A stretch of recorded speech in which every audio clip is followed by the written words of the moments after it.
Oh my God, you look amazing. I haven't seen you in forever. Did you gain weight?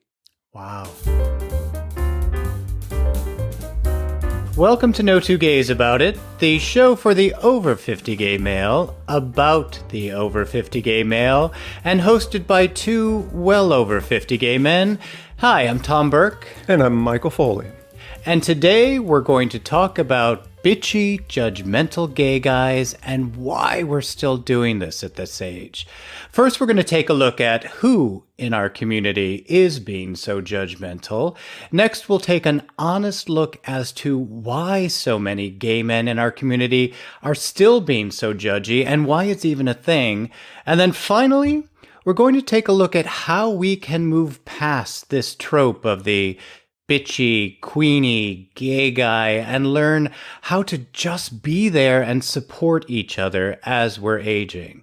So take off those rhinestone glasses because reading others is not always fundamental. Thank you, RuPaul. And join us as we take on judgment in the over 50 gay community. But before we get started, did you guys know we have our own private Facebook group? Become a member of our YouTube and our Patreon, and for as little as $1, you will gain access to the No Two Gays community. You'll also get early access to our episodes and bonus content. So hop on over to Patreon and YouTube and join our family and keep the show going strong, guys. Thank you. Yeah, if you're watching us on YouTube, make sure that you hit like and subscribe and tell everybody you know to subscribe as well. And hit that little bell so that every time we have a new show, you will be notified. All right, you bitchy queen, you, Mr. Michael Foley, let's take on judgment. Who is actually judging people in our community? I think, unfortunately, it's everybody at one point or another, but some people have raised that bar and have made it an art form. Yes, you have. You've done a really good job with that. Wow.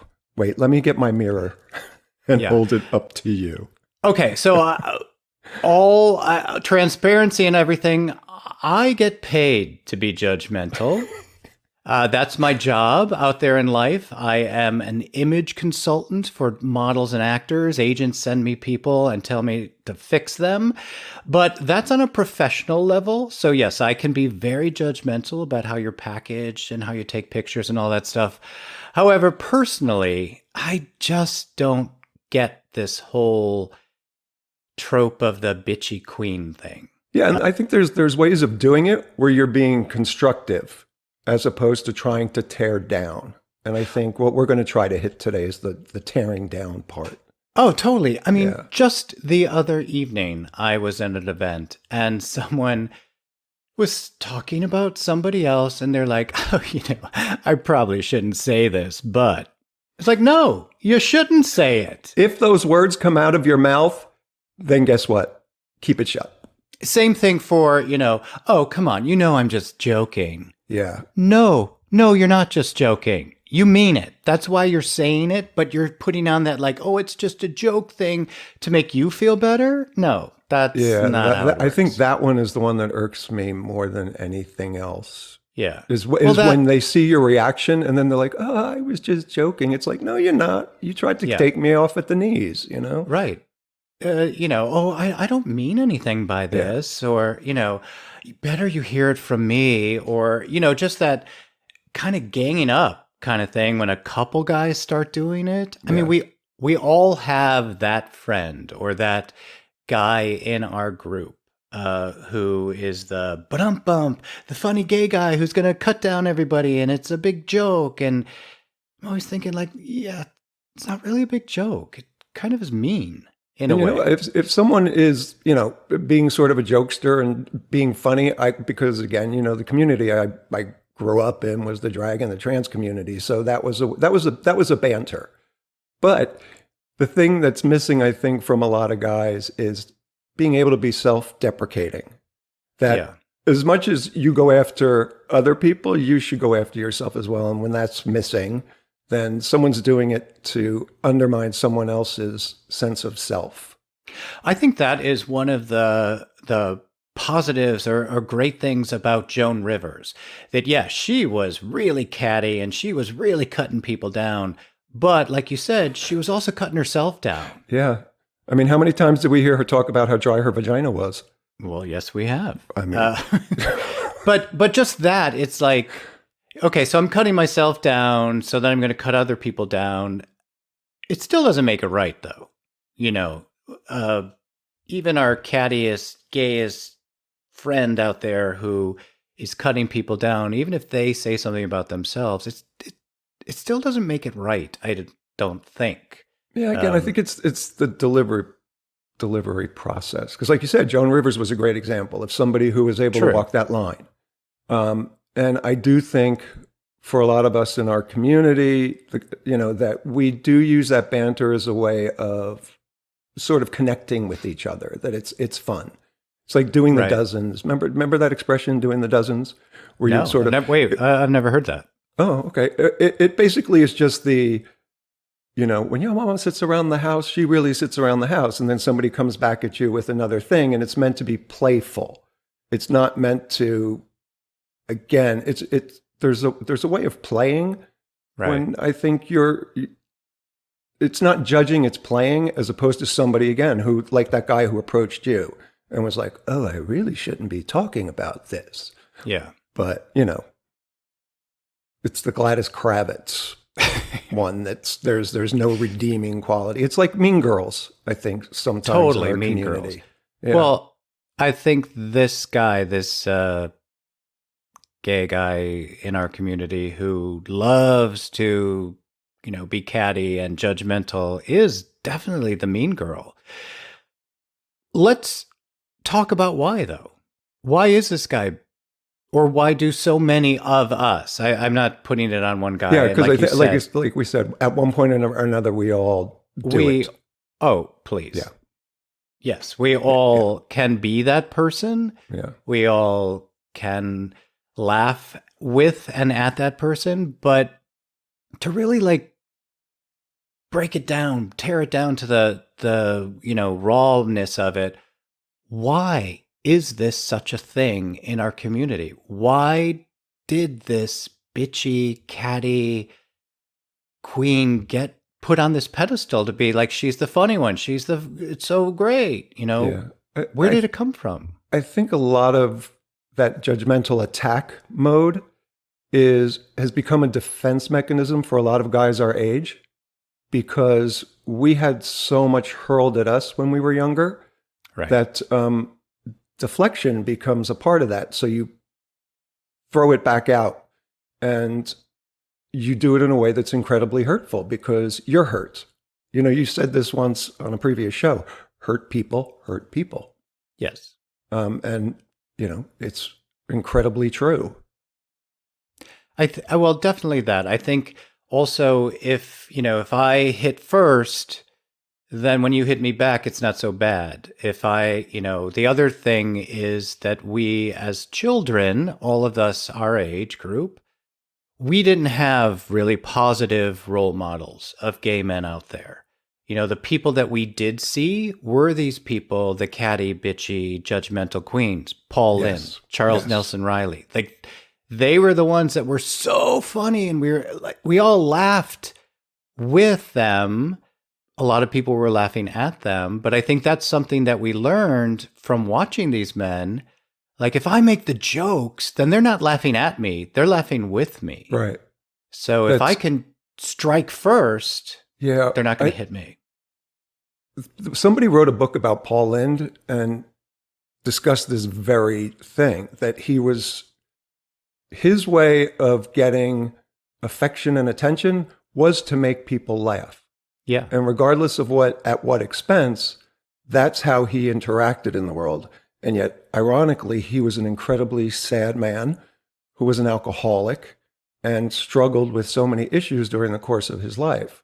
So I think if we work on our wounds, the less likely we are to hurl that hurt back at somebody else. Well, I think it's, from the time we first realized our sexuality, and some of us were really young when that happened, we started building up these walls of you can't hurt me, so I'm going to strike first. I'm going to be the funny one. I'm going to make fun of everybody else. Whether you are straight or gay, making fun of somebody else, you're doing it to make yourself feel better. You know, you're Oh, finding without a somebody's doubt. flaw so Yeah. that you can be the bigger guy and feel Yeah. better about yourself. And I find that so true within our community. You're wondering, like, why are you cutting down all these other gay guys just to make yourself feel good? You know, like that to me never really made sense. You know, and it just it's so cliche at this point because we all lived through the 80s and the self-help Right. realization decades. Right. But it is our wounded inner child, and it just becomes our go-to reaction is to lash out at the world. Like how old were you when you realized, oh, you might not have been able to say I'm gay, but you knew something was different. Right. You know, when Definitely. your peers are talking about girls, you're like, oh, I don't feel that way about girls, but I do feel that way about boys. Yeah. How old were you? Uh, uh, I I don't know exactly. I was young enough to know that, huh, that like, huh. I still, throughout high school, college, dated girls, was trying to do the thing you were supposed to, or at least, have that beard so that no one could hurl anything at me, the, F words, whatever. Um, but I think something that you said about our inner child, also takes us to being a child and things we experienced as children also forms our instincts to be judgmental. Um, if you grew up in a family that of like, or in a world where there was like a lot of drugs and alcohol abuse, and I think when you're an adult, you tend to judge a little bit more people drinking or taking Yeah, drugs, right? absolutely. Yeah, I do that sometimes because I'm not a big drinker. If I have a Right. drink every 6 months, that's a lot. So when I see people who drink every day, my knee jerk reaction is to judge them because I grew up with an alcoholic mother and an alcoholic father and a mother who was addicted to, prescription pain medication. So I have to realize that's a hot button for me. And just because someone has a martini every night doesn't make them an alcoholic. So I tend to be able to check myself and go, that's your shit. That's not on them. And I would never say to somebody, oh, you're having a martini? Because I realize that's my shit, right? Right. Yeah, and because that's the way you were raised in that to which also you needed to build up some armor to Yeah. that so that you take that into judgment as an adult. And we all have different kinds of experiences, whether you're from a family that, didn't quite feel like they fit in whatever their community was. You learned as a child how your parents were kind of putting down the other people to make themselves feel good, and that just became something you saw. Or if you grew up in a family of status where status was so important, you tended to look a little bit down on everybody else, and then you bring that into your judgmental adulthood. um, so there are a lot of reasons why we are in our community this trope of bitchy, catty, judgy queens. Doesn't make it right, but there is a lot of reasons why. Yeah, because I know you know this is it's part of our DNA. It's in Yes. our genetic makeup to judge because we have, our Neanderthal part of our brain is trying to figure out if it's a safe place for us, right? And it's that fight or flight response that kicks in, and that's just part of our makeup, our genetic makeup. Right. But you know, some I think we tend to sort of get on that horse and ride it into arenas that have nothing to do with that and have everything to do with tearing other people down. that's the thing, tearing people down basically to make ourselves feel better. But it also can be really funny. You know, like I mentioned earlier, the RuPaul quote of reading is fundamental. If Yes. anyone watches Drag Race, every season they do that, they put the glasses on. The library is open. Why? Because reading is fundamental. Oh, that's from Paris is Burning, where, you know, each queen says something about every other one, you know, kind of like a dig, putting them down some way. And we all laugh and it's all funny. And so it's out there, but I'm still a little bothered by it. Like I'm laughing, but I'm still a little bothered by that, you know? I think see stuff like that because again, I was raised in the drag community, Right. so reading was a huge thing. It's like, Yeah. girl, I'm gonna read your ass, 60 Right. ways from Sunday.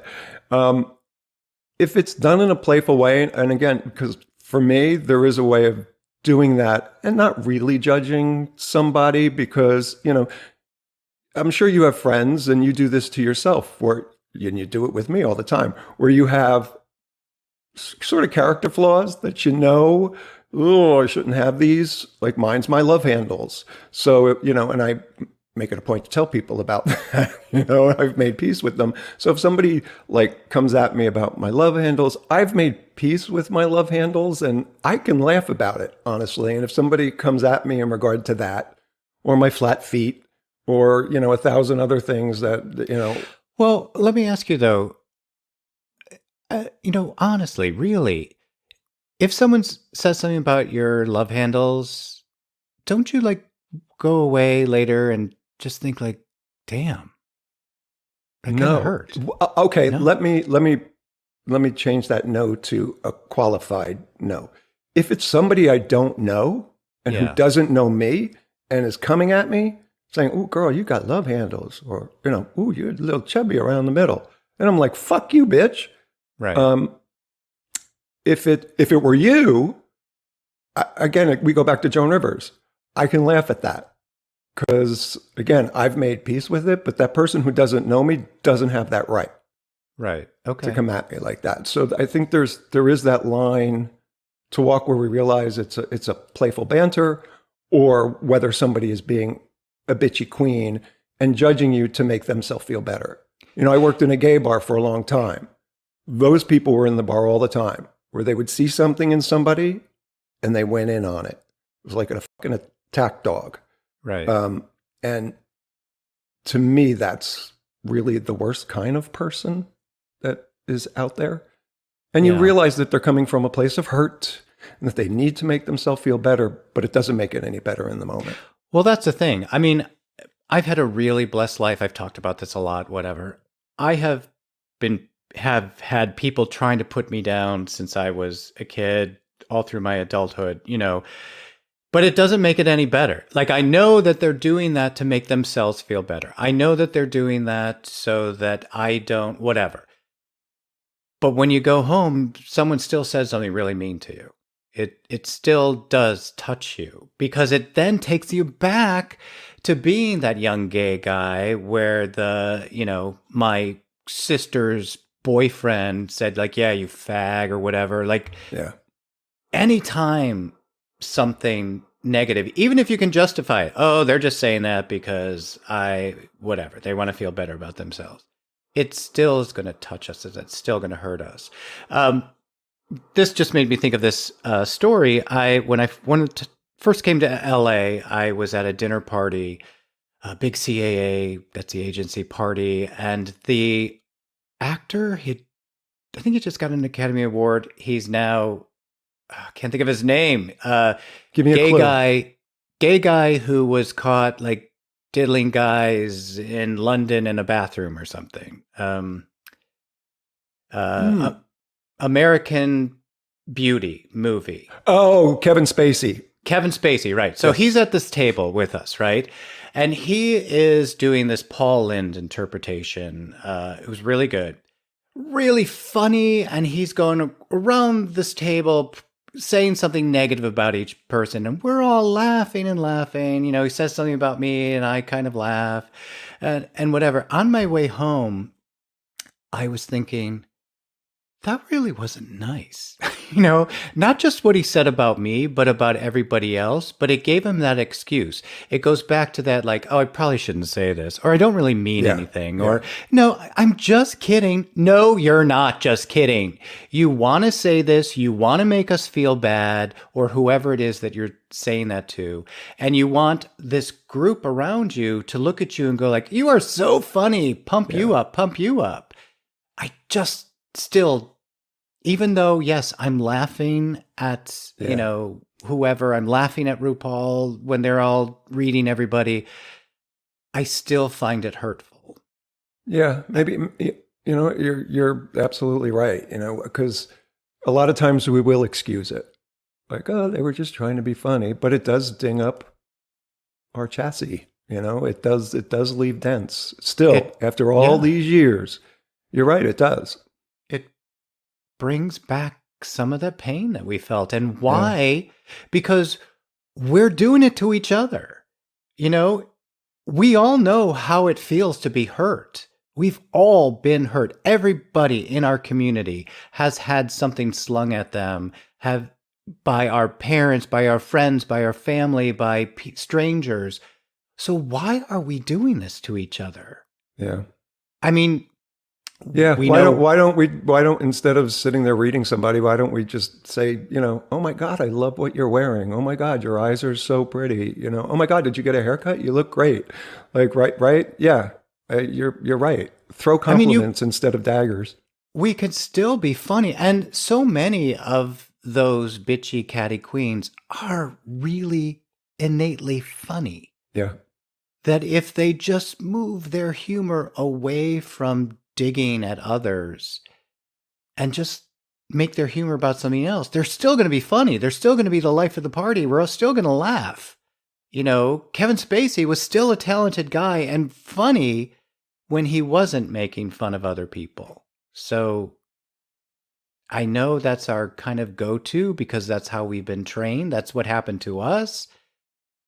But I think now we have to figure out, now that we know who's doing it, basically everybody in our community, why they're doing it, because of our childhood, because of, the fear of not fitting in, because of to make ourselves feel better, whatever. Now we have to figure out, how can we move past this trope of being bitchy catty queens and just learn how to support each other as we're aging. We've only got each other. So how can we move past all of this, Michael? I think acknowledging that we all do it, that we all can be hurtful at times to other people. And we're doing it because, we're having a bad day and it's going to make us feel a little bit better to sort of take somebody out, just by throwing a barb. So I think acknowledgement probably is the first step, as with anything. Obviously, acknowledgement of ourselves, all being aware of when we're doing it, whatever. But if someone is throwing barbs at you, someone is being very judgmental about you in a funny way, I don't mean anything. Would you call that person out? Again, for me, it depends on who it is. If it's a close friend, I can play that. I can play it. I'll come back at you with something, So, but if it is somebody, like I said, I worked in a gay bar for a long time. If it's somebody I didn't know and attempted to oh, you work in a bar, sort of that "who are you" kind of thing, right? Then yeah, I could take somebody out at the knees easily. And enjoy it. Well, not so much taking them out. I'm asking calling them out, saying like, well, hey. That's what I mean by calling them out. Like, I will come at you so hard. If you throw a rock and I don't know you, you probably should expect a boulder back, because that became my defense in the bar arena. Okay. So, but that's not a good way to handle it, right? In that arena, it's probably the quickest way to handle it. Let's do that. Okay, I'll tell you one experience I had. Okay. Where this pretentious LA queen who walked in the bar with a fur coat to start with, and it was like Fabulous. May. So why are you wearing a fur coat?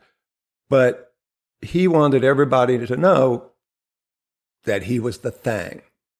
And he sat down at the bar and I walked over and said, can I get you anything? And he was like, I'm not ready.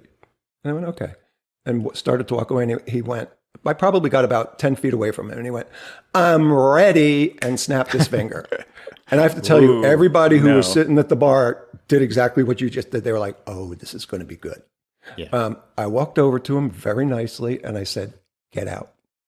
And he went, excuse me? I said, get the fuck out of the bar. And he looked at me and was like, do you know who I am? And I said, do you know who I am? And he was like, the owner? I said, no, I'm a child of God, just like you are. And you do not have the right to do that. And let me tell you something. He went pale. It was like somebody threw a bucket of cold water on him. And he got up from his stool and he walked out of the bar without another word. So depending on the situation, and I didn't happen to be that busy. So I was like, I'm going to go in, and I'm going to go in a really nice way. Okay. But, okay. So that's like work setting. I get that. In a bar setting, great. But what about if someone comes at you on a personal level?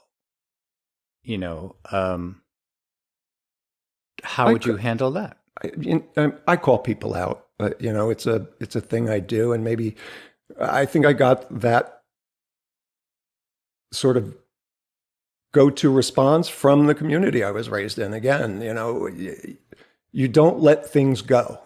You sort of stand in your space and go, I'm not taking this. That's just me.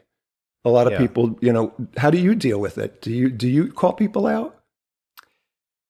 Yeah, I'm trying to think about that. Like I said, the other evening, somebody said this thing, and I was thinking, I didn't say anything at that moment. I'm not going to say anything, I don't think. But I, later said it with my husband, I don't think I want to do anything with this couple anymore because of that. And it wasn't even any judgment at me. I just don't like that they were putting other people down. So what was the thing that held you back from saying to him, you know what, I don't want to hear it?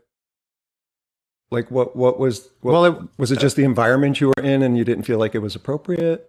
Yeah, I think that was part of it. Also, it would start something and it wasn't the place to start something. Gotcha. And also not a good enough friend. Like if it was a really good friend, I'd be like, shut the fuck up. Like don't say that to people or whatever. Yeah. I would call somebody out if I knew them really well. But these are just like acquaintances.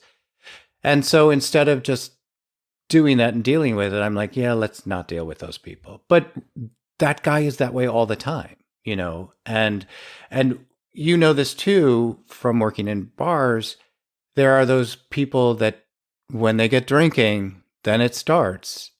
But other people are like, well, that's just Joe Schmo when he's drunk. Right. Just, who cares? No. If he's doing it when he's drunk, that's just giving him the freedom to say what he actually feels. And I don't think that's right. But I think where it really has to start is with ourselves, because nobody can judge me more than I judge myself. No one can be cattier to me than I am. Isn't that the truth? And I think if we can stop doing that to ourselves, especially, dude, we're so old now, Yes. We can't keep doing this to ourselves. We can't keep cutting ourselves down to make ourselves feel better. If that makes no sense, but I know we're all doing it, Yeah. I think that's one of the things that we learned from doing this show is that regardless of our age, we still, we say in our heads, oh, we should be over this by now. But the reality is we're not. We still got a lot of road to hoe, and go ahead. I think we're seeing also with a lot of we have the best guys who are out there watching us and listening to us, and they're writing to us and sharing their stories, which Michael and I both so appreciate. So keep that up. Yeah. But we are learning that, especially from guys that are a lot older than us, that it's not going away. That these feelings, that hit us as children because we had to hide or we were tormented because of who we are, they don't go away. So why are we continuing to do that to ourselves? Why are we continuing to do that with our friends? You can still be a bitchy catty queen without being mean and judgy. Without a doubt. And like I said, switch your humor over to something else. Yeah. You're still going to be really funny. I find a lot of these, really catty, queeny guys really funny. But they're also really funny when they're talking about other things other than just judgment, you know? And as we're also finding as we're aging, we only have each other. A lot of us don't have families. A lot of us are losing our friend group. A lot of us are, being so isolated that why would you keep cutting down your people? So maybe the next step after acknowledgement is accountability, that we hold ourselves accountable as much as we hold other people accountable. Sort of, if you see something, say something, and just let people know that it's not acceptable. Right. All right. So I'm putting that over to you, except when I judge you about your cargo shorts. If you see me being judgmental, you can say something to me. Don't I? Yes, I want to be buried in my cargo shorts. You know why? Because you could put more stuff in my pockets. And here's the thing. I want you to be buried in your cargo shorts because I'm going to be the one standing there looking in that coffin going... applauding. Can you fucking believe he wore cargo shorts? Like, seriously. No, I'm kidding. But all right, yeah, obviously, it's not only the accountability, not only is it awareness, not only do we have to stop judging ourselves and be accountable for that when we see ourselves judging ourselves, but also I guess we have to step up and kind of say something to everybody else. Or you know what? Maybe we're wrong, Michael. Maybe we're on the wrong side. Maybe everyone out in our community loves judgmental bitchy queens. Could we be wrong? I got to go with no, because if it's hurtful, yeah. I know we disagree on a lot of things. I think we're on the same page with this one. If it's hurtful, I don't think anybody enjoys that, especially when it's directed at them. That, like you said, you go home and you think about it. It's sitting there. The comment's sitting there. Yeah. So let's try not to be hurtful when we speak to our community members. And like you said, especially as we get older, we need to count on each other. We do. And we also have to leave a legacy. And that legacy is the examples that we are modeling for the younger generation. And I think that's another thing that we need to leave is, we went through a lot of crap to get where we are. We went through a lot of hurt. We went through a lot of loss. We went through a lot, but we're still the bigger people. And I think if we can show that to the younger generation, that's a great legacy for all of us as well. Without a doubt. And to let them, to let people know we struggle. Excuse me, to let people know we struggle, I think is hugely important, because that's one of the things we're learning through the comments that these amazing people who are listening to us send us, is that they've experienced a lot of the same feelings and issues that we have. And then it makes us feel not so alone. And they're telling us it makes them feel not so alone. So it's huge we share these conversations that just go a little bit deeper than penis size or somebody's butt, that we share the real stuff too. I mean, you could still talk about penis size or butt, but have a real conversation. Yeah. Because, there's something to be said about it. Let's turn the pages, turn the whatever it is, and throw this out to all of the guys out there who are listening and watching us. It's your turn to judge us. In a good way, I hope. But what is your judgment about what we're talking about? Do you agree with us? Do you feel that it is such is it an important part of our community? Should we be okay with it? How do you feel about judgment and cattiness and queeniness and that whole bitchy trope that is out there? Let us Girls. know. Yeah. And the whole Mean Girls thing. Well, the Mean Girl, that's taking it really far. Like, they're purposely being mean. Right. Those Mean Girls are mean. And that's not right. So we would love to hear from you guys out there. First of all, wherever you're listening or watching to us, leave a comment. Let us know how you are feeling about judgment. And are you a judgmental person? Do you mind being judged? Do you like judging? So wherever you're listening to us, leave us a comment. Not only does that help us know how you're feeling and helps you join the conversation with us, but it also gets us out there so that other guys can find us. And we really would love your help. Let everybody know about us. Tell your friends. These two old, bitter, bitchy queens, those no two gays about it, they're freaking awesome. Go subscribe to YouTube and watch them. Because they're fucked up and it's fun to watch. It's They're a train wreck. But they're owning it, you know? You and I are both owning how Right. fucked up we are. And I think, as you said, acknowledgement is the first step. So, Michael, how else, besides leaving a comment, can people find us and reach out to us? You guys can find us on Facebook at No Two Gays About It. And just remember, it's the number 2 across all the social media. And we're also on Threads and TikTok and YouTube. Don't forget YouTube. And jump on over to Patreon too. And speaking of Patreon, we want to send a huge shout out and a thank you to 3 of our members at the executive producer role. And that is Ted Zalewski, Cesar Montero, and David Tiley. We thank you so much for your support because we really couldn't be doing this without your help. We couldn't, guys. Thank you so much. Really appreciate that. But we appreciate everybody who is tuning in and finding us and, as I said, sending us the best notes to join our conversation. So thank you, all of you out there. And so I guess that does it for this week and this week of being judgmental and judgy. So thank you, Michael, for sharing your thoughts and ideas on that. And please never wear those cargo shorts again. So until next time, Michael. Until next time, Tom, I'm wearing them now. We'll see you next week, guys. Thank you. See ya. Thanks again for watching our video. Don't forget to subscribe and watch some of our other videos.